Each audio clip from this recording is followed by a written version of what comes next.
Welcome back to another episode of InterviewU. This is your host, Louis Shine. And hey, I got a special guy on the show today, someone I met back in my college days at Miami University. I'm so excited to have him on because I know what those days meant to me. And just knowing him back in that time, it was just a special time for a lot of athletes. So without further ado, I want to welcome to the show today, Josh Betts. How's it going, man?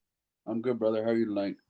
Doing well, man. I appreciate you taking time out of your schedule and away from the family, man, to come on and talk about your story, man. So as always, man, I like to go back and start things off with just finding out a little bit about yourself, man. So tell us, man, where you grew up, man, and how the game got started for you in your life. Yeah, I grew up in Dayton, Ohio. In a town called Vandalia Butler. It's a Division I, Division II, depending on what sport we're in, athletic city. You know, not historically known for being terribly successful in all the sports, but baseball, we've been pretty consistent. Basketball, we had a number of years there. Football was one where, success in the 80s, I think, and then we had a lull there for a while. But we were fortunate to grow up in a good town with really great people who you weren't afraid to have your kids go out and come back when the street lights came on. You had a pretty safe environment with good friends, and was really blessed, to be raised by two wonderful parents.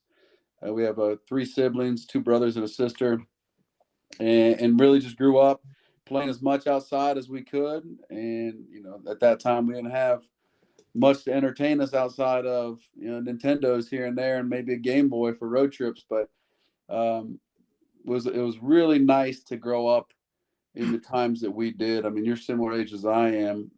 I think our age group is really special. They call me the Xennials, between the Millennium X and the Millennials, Generation X and Millennials, just because we got to see and experience a lot of what we remember growing up without, the cell phones and without really the internet until, middle school, almost into high school.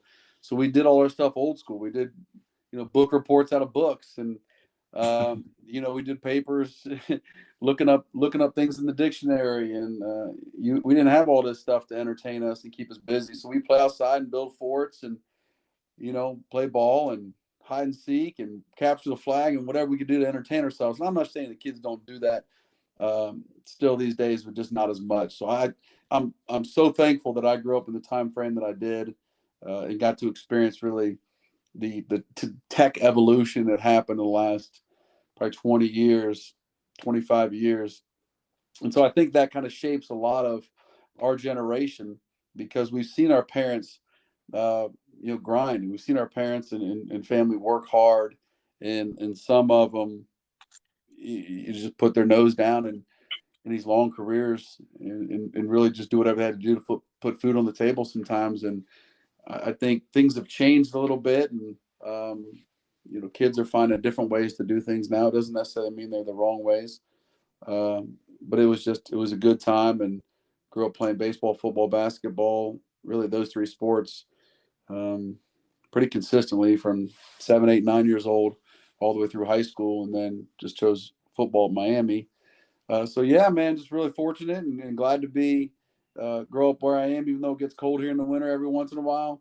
But I enjoyed Ohio and have no hesitation to raise my family here in Ohio. Yeah, man, Ohio's special, man. I did some of my growing up in Lima, Ohio. I went to Lima Senior. Going on those road trips south to the GMC schools, we always see the Vandalia signs, and then before you know it, I found out that I had to go through there to get to the airport sometimes, and so, but very familiar with the area. Did a lot of, spent a lot of time in Dayton as well, man. Got family there, and so Ohio, man, I loved it. I loved my time there. And in terms of just your time, you were in 3 different sports. What made you, was there something that made you kind of shade towards football, or was it just opportunity, or, what happened there? I think at that time it just kind of resolved itself. I mean, naturally baseball and football were always kind of the sports I was um, that I excelled more at. Although I could compete in basketball, it wasn't quite as natural.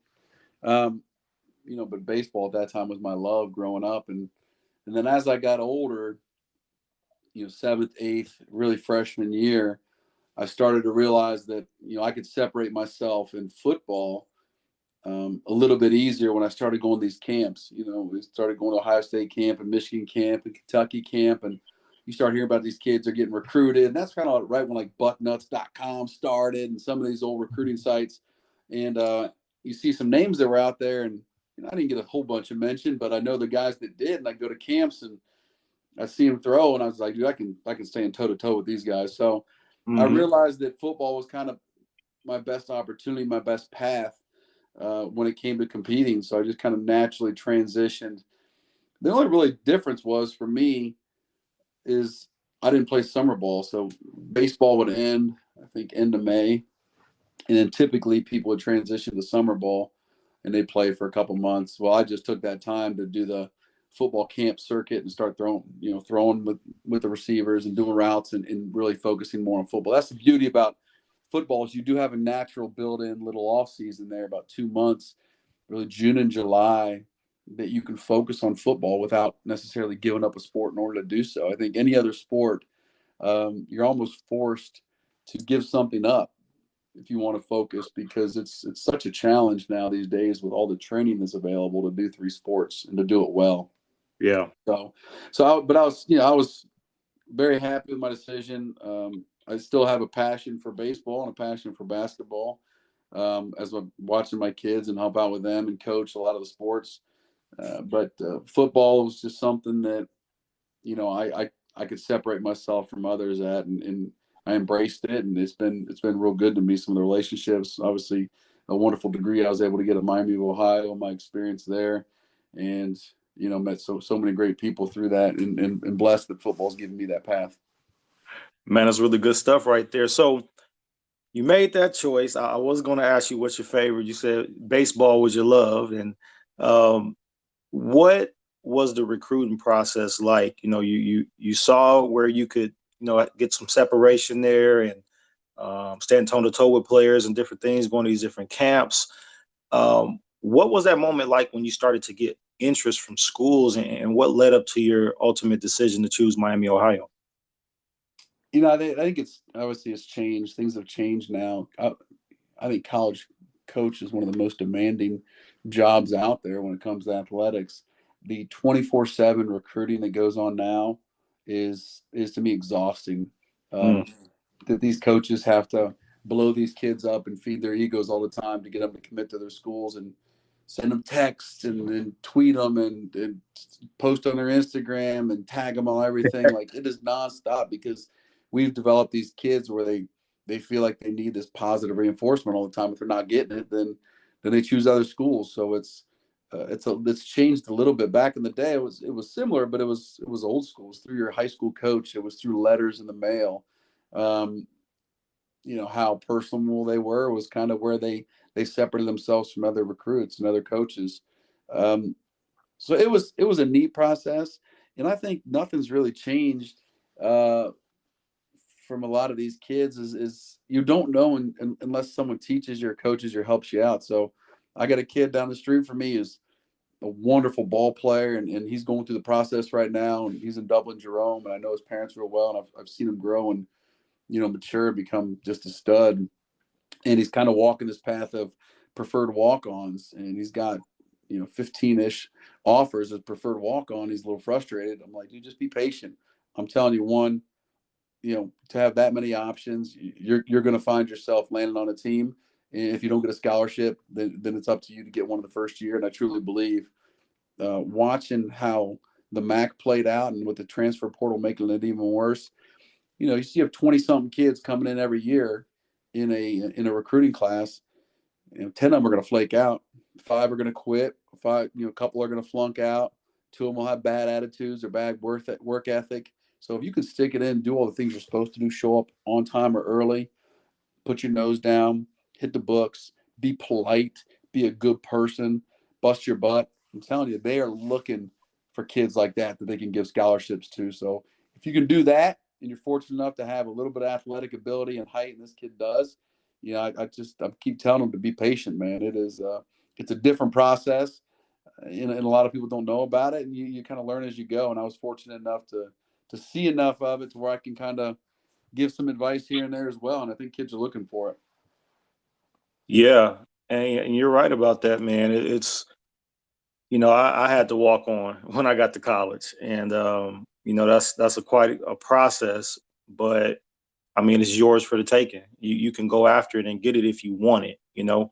Um, so I like what you're saying about the young man and just some of the advice that you have there to offer, man, and just seeing him grow and things like that. For you, man, what was that? What was that defining moment for you that said, "Hey, I'm going to Miami"? What was it about that school or the coaches in that recruiting process? What was it for you? It was still, even being only an hour away, I didn't know much about Miami. I didn't know much about many of the MAC schools. If it wasn't Ohio State, you wouldn't pay much attention growing up, So, I mean, when I started the recruiting process, I got letters from all the Big Ten schools and got letters from some of these big schools, and Stanford flew in to see me, and so that's where like my head was, because those are nationally known teams, And then I remember we took and I've been recruited. I went to UK games and been on the sidelines for them, been on the sideline for Michigan game, uh, sideline for Northwestern game. I did a lot of the recruiting stuff between my sophomore, junior, and before my senior year. And we went to a 7-on-7 camp in Miami. I'm like, Miami's not that far away. So I went to the 7-on-7 camp, and we did pretty well. And kind of at the end of it, they brought me in. Coach Hepner brought me in and offered me a scholarship. And that was really my first exposure to what Oxford, Ohio was. And then from there, you got a couple more offers. Didn't go lights out as I wanted to. Got an offer for Akron and Ball State, and late interest from UC. But Miami, between those three, that was, to me, it was a relatively easy choice, because I said, what's going to happen if I don't go to the next level, that's the majority of people, and that's your probabilities. You're not. So if I don't go to the next level and I end up getting hurt or tearing my ACL or not being able to play ball, where's the place that I want to go to get an education? And that's why, to me, Miami was the choice, without a doubt, because at that time I'd been guided at least enough by my parents to understand that this scholarship in football is about getting an education. It's not about the next level. And I think people lose sight of that. And I was watching something, and Charles Barkley was talking about that. He was talking about some of the equality issues and some of the things that go on in different towns, depending on the diversity, the race of kids, the income of areas, and a lot of it comes from you put your hands. You ask kids in schools how many of them want to be professional athletes, right? And if 90% of them are raising their hand, I don't know if we're necessarily setting realistic goals for kids. You know what I mean? Yeah. But at the same time, you're not shooting down dreams. You just want to make sure that we're putting emphasis as they get older on what what other occupations are out there, and make sure Right. that that's always a part of the process. It's harder and harder because everything's NIL money now, and everything's $50 million a year, and flashy this. So it's a challenge to deal with that as a parent right now. And I think that's part of the hardest things going on with these kids is to have good parenting without being influenced too much by the day-to-day nonsense that social media is, and all this money and flaunting around. So, that's, I kind of went off a little bit, but I think that was the reason I went to Miami. It was strictly because of the education involved, and I met wonderful people by it, and it worked out awesome. Yeah. Yeah, man. It's funny because the first time I went to Oxford is when I moved in. And Yeah, I get it. yeah, and it was the education piece, and I knew that part would be there, and that was the premise of me going that direction. Um, tell us a little bit about just your first experiences, man, on campus. And I mean, I was a roommate to a defensive back, so I knew I knew a little bit about the football grind and the meetings and the games on Saturdays and the Sunday practices, but talk to me a little bit about just your first time, hitting that campus, um, Yeah, hitting the field for the first time. Like, how was that experience for you? I'll tell you a quick story. So I committed to Miami, and my buddy's father talked to me. He's like, "Hey, do you know anything about this Roethlisberger kid?" And I go, "I've never even heard of him. I know what you're talking about." And he's like, "Dude, I watched him play in the playoffs last year. He's solid, man. He's pretty legit." And I'm like, "All right, we'll see when we get there." And I came in, pretty confident in myself and my abilities. And I remember, seeing Ben, and at that time Ryan Hawk was there in the same class as him, and they were kind of habitating this quarterback. And I remember getting there and watching them practice and feeling like, I can hold my own with these guys. And as a freshman, you come on, and most of your reps are with the scout team, which is nice because you go against the number one D, so you're really getting tested against good ball players. And I remember just throwing lights out pretty much most of my freshman year. Like, I would travel. I'm redshirting, but I would travel to games. I mean, that was fun because you're not playing, but you get to experience everything about it without losing a year. So I went to, I go to Michigan the first game of the year. We go to Iowa. We're going to Ohio State. We're going to Marshall. We're doing all these games. Going to UC, and and I'm not having to worry about playing in the game. I can just warm up. And I remember just warming up, and I'm feeling good about myself. And I really felt great about that freshman year. And I remember toward the end of the year, as Ben started kind of coming into his own, I realized that he was a different level of special. And I remember Shane Montgomery. I go, "Coach, I can't do that. I can do some stuff, but I can't do that." And that's when he knew Ben was kind of a step above and was going to be a special dude. But at the end of my freshman year, I think God intervened. At the end of the year, we're throwing. I remember this practice, and we're out on a practice field, and I'm just throwing routes with some receivers that the coach wanted me to throw. And I remember sitting there, and it's just ball after ball, just on a rope, right where I want it to be. I was like, dude, if I'm throwing this good my freshman year, I'm going to be unreal in 3 or 4 years. I remember thinking that to myself. Mm-hmm. And it's like the Lord said, you need to humble yourself, young man. And I went snow skiing that winter, even though my dad told me not to. And I ended up, going too fast down the mountain like a 19-year-old kid would do, and ended up landing on my shoulder and separated my shoulder. I did it actually twice that weekend. Man. And I came back to campus. I couldn't wash my hair. I couldn't do anything. And so I had a couple weeks there where I tried to fight through it. And I went to go lift with Coach D, and he's in there. He's like, "What's wrong?" He's like, "Dude, I busted my shoulder." And I never threw as good in my entire career as I did my freshman year of college, from his strength and consistency and whatever. So yeah, that spring we had to push spring practice back a little bit because I think Ben actually had an injury. So it was me and JD Vonderhyde, and I'm coming off of three months of rehab to try to get my arm strength up. So, that first year was a lot of great experiences, seeing what Miami football is about. And we were a pretty good team, and we had a history of being pretty successful. Come off Travis Prentice and Mike Bath, leading some awesome games as the quarterback, and Roethlisberger having a bright future. And by me redshirting, it put me a year behind him.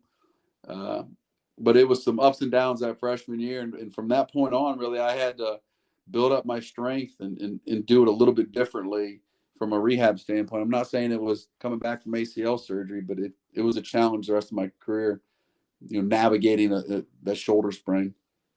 Yeah, man, I didn't even know that, man. That's I didn't even know that.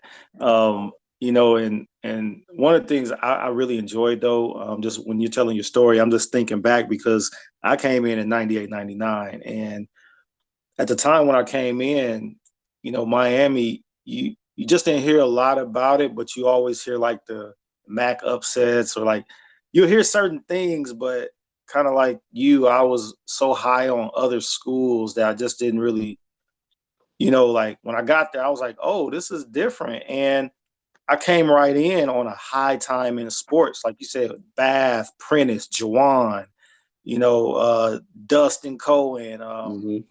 Trevor Gay. I mean, it was just like, and I believe they went 10-1 that year. They lost one that year and didn't get a bowl. But like you know how now like ESPN is like on every campus, like for ESPN to show up, it was special back then, and they Yep. showed up at our campus. So I was like, this is jumping, you know, like it was exciting. And then I played on the hoop squad that year with Wally, went to Yep. the Sweet 16. Like it was just a high time. I mean, on campus, and then comes Ben, and then yourself. Like I felt like I experienced like three different, you know, like genres of just like the errors is what I want to It say. was I feel like it was a lot of fun seeing the student section and seeing the fans locally and regionally support really all the successful teams. Basketball, I mean, Wally kind of started it.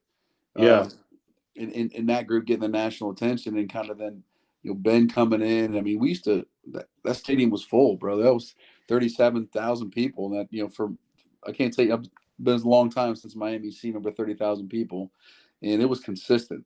And we had a number of years there with Ben's last couple of years, and it extended into my 2 years where there were 30 plus thousand people consistently at our games, and that brought a different era of excitement, like you said, and it was a special really 10 years of Miami athletics. yeah, yeah. Like I say, I got to see multiple years because I was there from '98. My graduation year was '02, but I stayed for 2 years of grad school, so I got to see your years. And man, it was just and I think that's why it's so special to some of us because being on campus and being an athlete. And for me, I favored the football players because I loved football, and I actually stopped football to play basketball. But football is one of my first loves, and so I really like kind of favor. So like I would even stay in the summers and work out with the football team just because I just wanted to stay in shape. But that was kind of some of my favorite type of working out, Yeah. And then with Coach D being around, I mean, you already know you was gonna get some good work. Yeah. So and but yeah, man, it was some great times, man. Before we move forward a little bit, talk to us about maybe just one or two just like high times for you, like just one or two of those moments that it was just like the pinnacle for you being there, like that kind of like one of those you'll never forget type of moments in Miami. I don't know if my success ever reached a lot of the pinnacles. I feel like most of my stuff was close, and sometimes lived vicariously through others. And obviously, I was a backup when we won the MAC championship. Uh, with when Ben's junior year, we ended up winning the East Side, but lost in the MAC championship game my junior year, and then senior year. It was right before that transition of all the bowl games, and we ended up not getting into the MAC championship because three-way tie. So we didn't get a bowl my senior year. Now, but there were some lot of good games where throwing for 350, 400 yards on national television, beating UC. I mean, you realize the last time Miami beat UC in football was 2005 when I was playing. Wow, didn't realize that. 17 years of losses. So I think that game, unfortunately, that rivalry has gotten a little lopsided, a lot lopsided. And, that was a big deal for us. And that was a big deal for me. That was my first game, nationally televised game my senior year, and kind of kicked off my senior campaign, really. So UC was a big game. I think I threw for 379 or something like that game. OU we consistently beat. They weren't really much of a rivalry, but Temple threw for 400 yards, which is cool playing NFL Stadium. And then really it kind of ended up getting invited to the Hula Bowl my senior year. The nice thing about that is you're really getting to see yourself for the first time competing against other seniors who are all-star caliber. Now it wasn't necessarily the Senior Bowl, but it was one of 3 Senior Bowls, and just seeing the other guys and knowing that I can play with this kid from Missouri, and I can play with this kid from Michigan, and I can play with this kid from, and so you really realized during that process, and honestly the next month or two when you go down, like I went down to Alpharetta, Georgia, and trained with Competitive Edge Sports with Chip Smith. Talk about a dude. You want to talk to a guy sometime that lives the life of faith and love. Like that guy is training athletes all over the country. he met me at the train station, picked me up, took me in. He sends me letters. He sends every one of his players Thanksgiving wishes and holidays. Said he reached out last year because he was up in Canton training former players, and came down with his son and took my family out to dinner. Like, that's a dude. So we made some really great friends training in Alpharetta, Georgia. So I think, Charlie Whitehurst and Steve Weatherford was down there at that time. Couple good MAC guys that were, receivers and quarterbacks that you're comparing yourself to, and you're down there you're all going down there with the same goal of getting as good as you can to get ready for that pro day and for the combine and all that stuff. So, I mean, that to me was the process of seeing myself grow and compete and knowing that although, we're at the MAC, which may not be the pinnacle of the NCAA, once you see those guys that you knew you could compete against them. And that's why I think we had a lot of success with our football programs. Yeah, and from the outside, man, of course, like I say, I was there in the heartbeat of it. Wasn't a football player, of course, but in the heartbeat of it, man, I just really feel that the teams that came through there, those 6 years I was there, man, I mean, the guys, including yourself, I'd put up against anybody in the country, man. The work ethic, just the program that we had, the strength conditioning program. I mean, it's I believe personally, it's a top-notch experience that you're not missing out going somewhere else. I believe that Miami just afforded that on a lot of fronts. I know the basketball front for sure. Even with the new facility that was built like on our way out, that thing was nice, the weight room and stuff like that, man. Yeah. I believe it's just a place where any athlete can go, especially on the football side, and get what they would get anywhere else. And like today I talked to a lot of athletes and they're still kind of D1, high major, this and that or whatever. And sometimes you can miss out on opportunities that, like, I wouldn't trade Miami for nothing. It was a great experience. Mid-American Conference in general is, I think, great competitive sports and a lot of opportunity for people who do the right thing and work hard and haven't been gifted, 6'7", 275 frame. There are plenty of those guys, but, where work ethic and effort you're putting in the weight room and effort you're putting on the field to get better really gives you opportunity to do that. And I think the MAC and Miami in general are special programs. Yeah, I do believe that. So, man, finishing your college career there, of course, football's over, season's over, and you got a little bit of time, of course, got to finish classes or whatnot. Were you thinking pro at the time, or, what was your mindset at the conclusion of the last tick on the clock? What were you thinking? Yeah, I mean, if going back to my senior year, a couple of the games where I struggled, unfortunately, were on national television. One being in Northern Illinois, I think we struggled just offensively getting anything done, and they did a great job, really game planning for us. And then Bowling Green, I remember Bowling Green, winner wins the MAC East or whatever it is, goes to the MAC championship. And they were probably 25, 30 mile an hour winds in this crazy storm. It was ESPN on like Tuesday night. I remember that. So it was supposed to be a 7 p.m. game, and it's about 6:40, 6:45, and they're postponing the game. They said, hey, it should be clear by 8, then we'll go out and play. So we all came back in the locker room. We're hanging out in the training room, getting something to eat, just kind of whatever. And as I'm sitting there watching the radar, they're like, hey, let's go. Get your helmets on. We're like, this is 7:15. We're right in the middle of the storm. Like in 30 minutes, we're good. Like, why are we going out there now? They said, well, ESPN will drop us if we don't go out and play.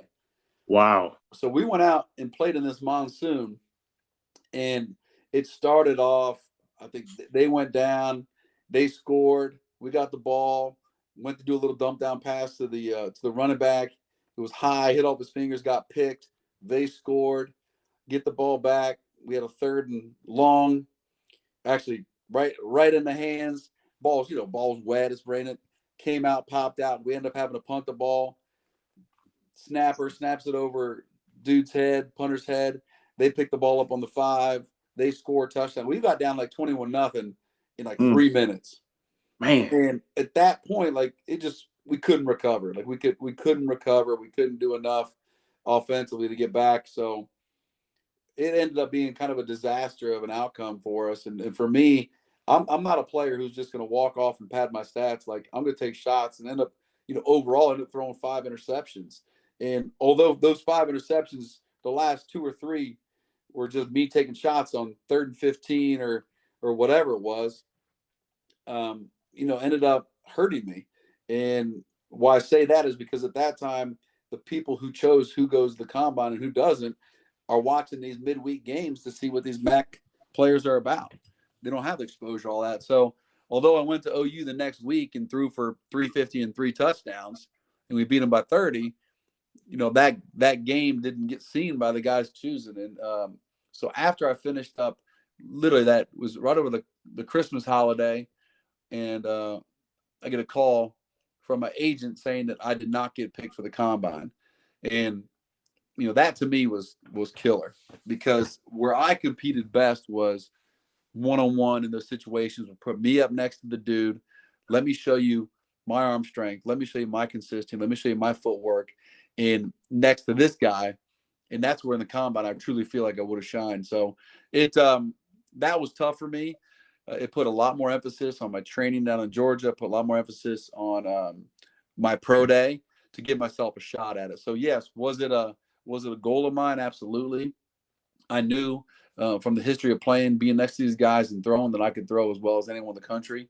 I just had to get the opportunity to go in there and show it. So pro day was good, went real well. After the draft, I'm in a situation where they didn't have to draft me.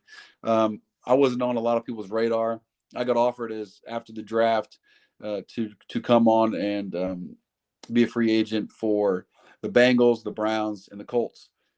All guys locally that probably see me play more than everybody else. And at that time, the Colts said they were going to keep 3 active quarterbacks, and they only had 2 on the roster. So I just had to beat out whoever came in as a rookie. Bengals and Browns each had 4 guys on the roster. So for me, it made more sense to go to Indianapolis. Hindsight, they didn't end up keeping 2 active. They only ended up keeping 2 active quarterbacks. So I really ended up spending most of my time in Indianapolis on practice squad. So I didn't get paid like some of these guys got paid. But you don't know that going in. You look at the decision in front of you, and I really was so thankful for my time in Indianapolis as a rookie coming in and being there with Peyton and Dallas Clark and Marvin Harrison and Reggie Wayne and Robert Mathis and Freeney and these dudes. I mean, these were just and knowing that I can compete and play at that level was awesome. To be coached by Tony Dungy and Jim Caldwell and those guys, I mean, that was fun. I'll tell you that right now. That was awesome. Man, it's good stuff though, man. I mean, to be at that college level and then to be able to go to that next level, honestly, in any capacity, I believe is. I mean, it sounds like it was something amazing for you. And then even with your time there, man, had an opportunity to get a ring.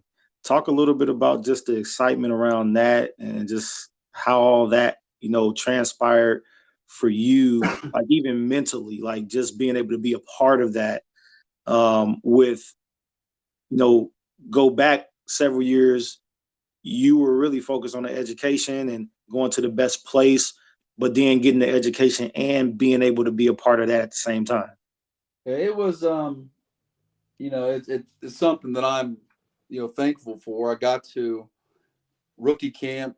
It was me and 2 other kids, one from Temple and one from San Jose State.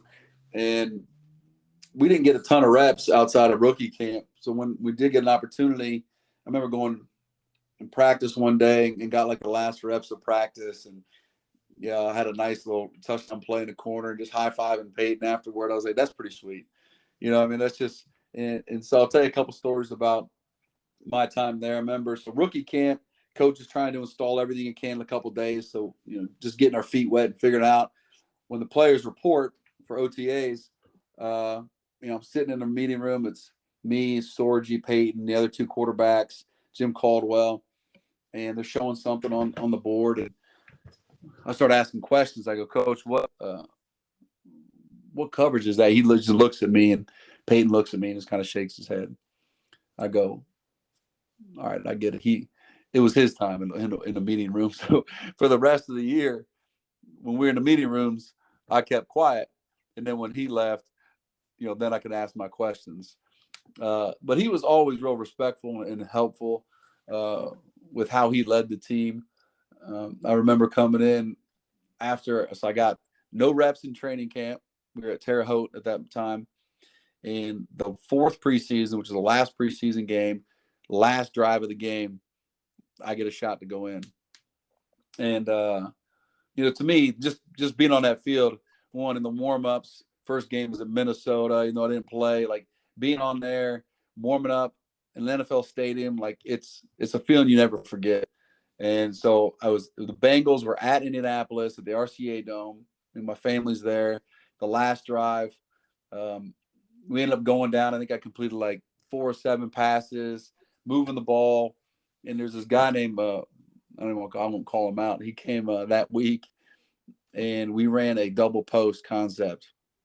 We're probably on the 45-yard line or so going in, and a double post concept against cover 2 converts to takeoffs on the outside. And I remember it was like a play action to the right, and I faked to the running back, and then the running back's responsible for blocking the will linebacker to make sure if he comes, he's blocking him. Well, he ran right by him. And so when I faked, I look, and he turns around like, hey, throw me the ball, while his dude's about to blast me. And so I remember throwing it just as far as I could to the sideline where they converted to the corner there, or in the corner on the takeoff. And I remember he hit me so hard, man, I was bruised from my elbow to the middle of my ribs. It was Frosty Rucker. He was a dude at that point. And I just remember, like, as he's hitting me, I'm going down. I'm just kind of watching the ball as I'm going onto my back. I'm watching that ball take off. And, dude, in the end zone, right into his hands, right through his hands. Oh, I could have been, 5 for 8, 75, 80 yards and a touchdown by one drive. Instead, now I'm 4 for 8. Next play, I throw a pick. Then I'm 4 for 9 with a pick and 35 yards.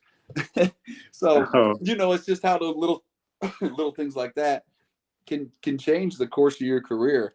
Because if I go out there and do that, complete that pass, getting blasted, and then maybe they feel pressure to keep me active instead of on a practice squad. And, it is what it is. But I was fortunate, even though I didn't make the final roster, they asked me to come back as the third string practice squad quarterback.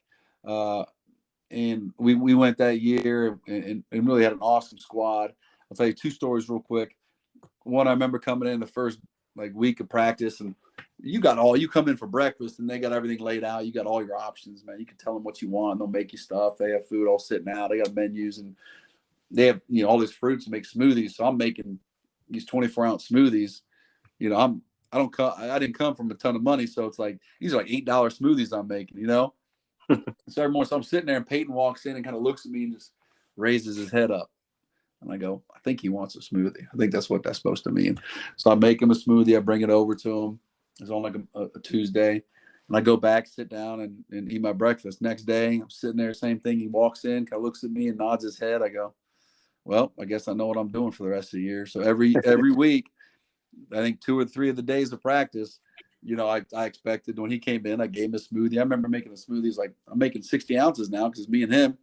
If I didn't like it, I dump the whole thing out. I start back over again. So unfortunately, you have to be humble and understand that what he thinks about you can also determine how long you stay on that team. yeah. And so we did that for a year, and so that was my role. That and getting subs and doing whatever it took. Like I'll do whatever it takes to contribute to stay on that squad. And we did. I got some of the reps. Me and Sorgi split some reps with the scout team, and then. My final thing, being able to take my family, I think we got to purchase 10 tickets to take our family to Miami, Florida. My dad, my grandfather, my grandparents, my mom, my family, my uncles, like get them down, and my wife. At that time, Christy, we got engaged down in Miami. To be able to have that experience for them as much for me was the pinnacle, man. To go down there and win that Super Bowl. And, although I didn't get any playing time in the game, there's 2 things where I said I contributed to that victory. One, our assignment was before the game to kind of go through all the film. of really our year and see, where we struggled. So Sorge and I spent, man, hours and hours and hours breaking down film and talked about situations to where we were doing, maybe we weren't getting guys out in coverage when they're going cover two, so we're losing a receiver out in coverage and things that we went through. So we were breaking down a lot of stuff to help, do whatever we can to make sure that, Peyton had the best opportunity to win. The offensive coordinator knew what they were doing, as well as I remember they give you 80 footballs, right? They got NFL logo on them. They're all Super Bowl 41. They're ready to go. And the guys in the management, the managers spent 2 weeks buffing these balls and rubbing them and putting them in heat and doing whatever they can to get these balls ready to play, right?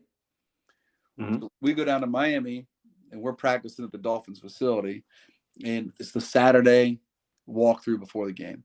Peyton's got to take these 80 balls and he's got to pick 40 of them to use in the game, right? So he goes through 80 balls. He picks 2, right?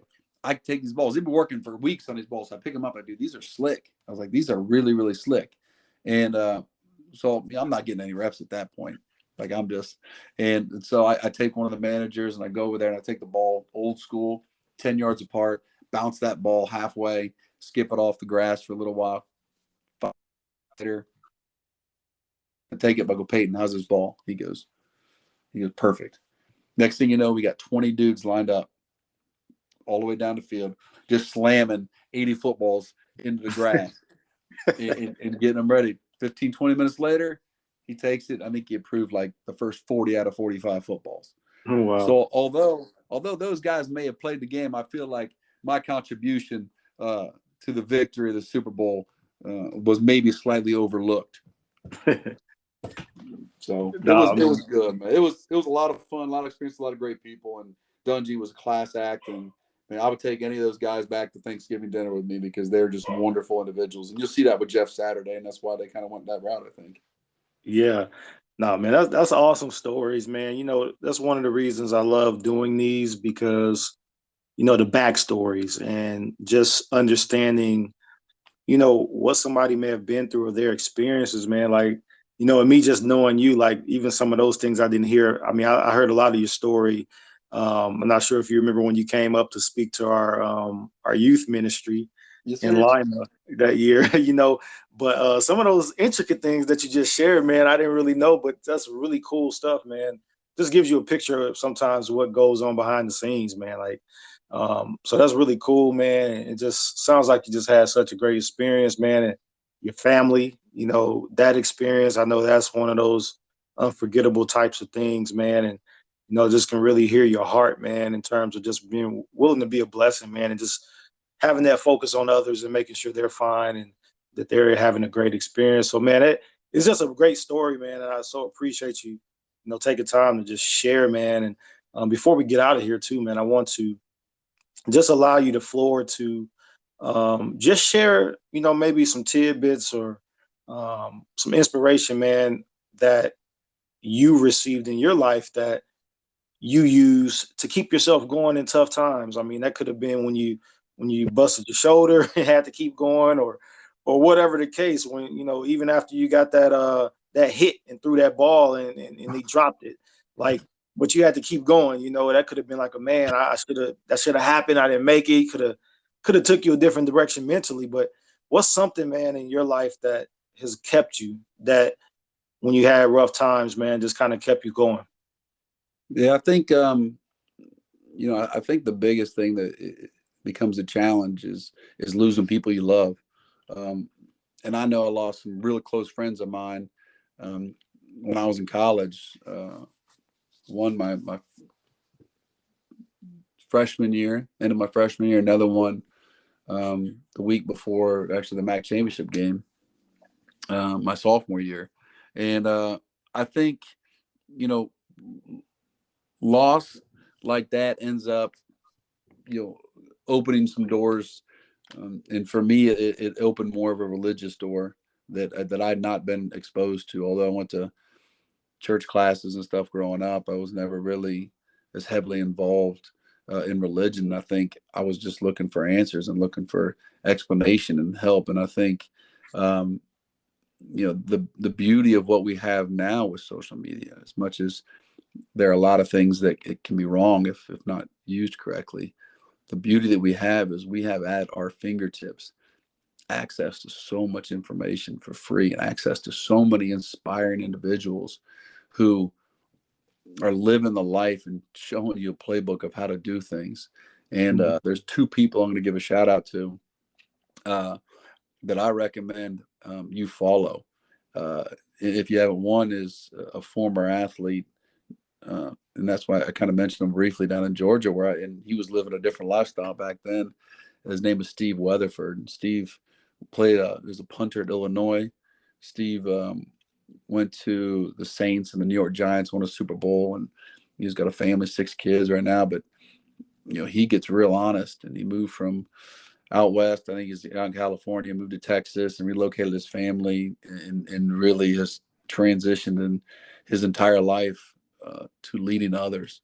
And man, if you don't follow him, you should follow him, because he is doing wonderful things. And it takes a special person and a special emphasis and intentional decision to do what he's doing.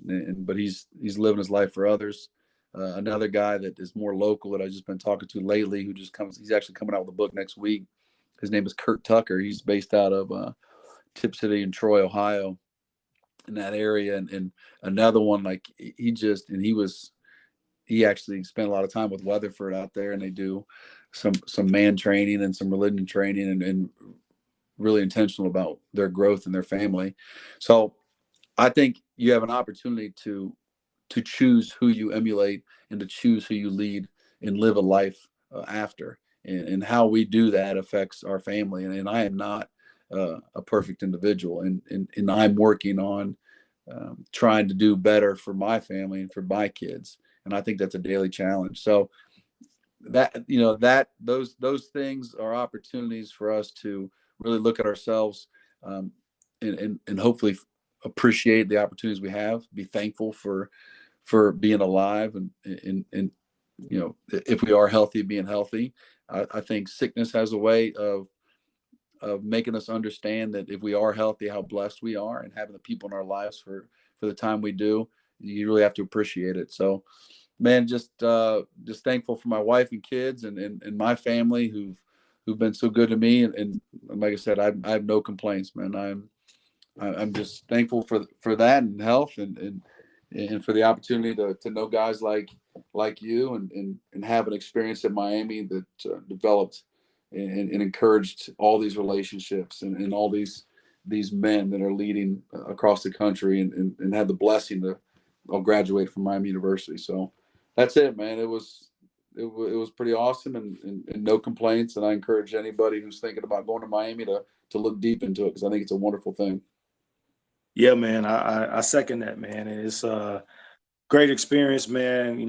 Grateful to cross paths with you, and definitely grateful for the continued connection. It's always great to look years down the road, man, and still be able to give a call or a jingle to somebody you met back 20 years ago. And it seemed like it went so fast, man. It seems like we were just walking on campus yesterday. Like, it really does. Like, going back for my first time, it was just like, wow, it just seems like it just goes so fast. And here we are, like 20 or so years later. And so, but like I say, I'm grateful, man. And I appreciate you taking time, man, to hop on and tell your story. I know it'll be inspiring to others, and great to hear that you and your family are doing well and healthy and strong, and just enjoying life, man. So like I say, I appreciate you taking this time to share your story. Yes, sir. Good to hear from you, brother. And I think you're doing awesome things. So glad to reconnect. Thanks, man. Look forward to our continued connection, man. So, hey, everybody, that was Josh Betts. Great friend. Love the story. Make sure you guys check this out. Share it with somebody that you feel like will be inspired. And we'll keep doing these. So until next time, we'll see you on the next episode.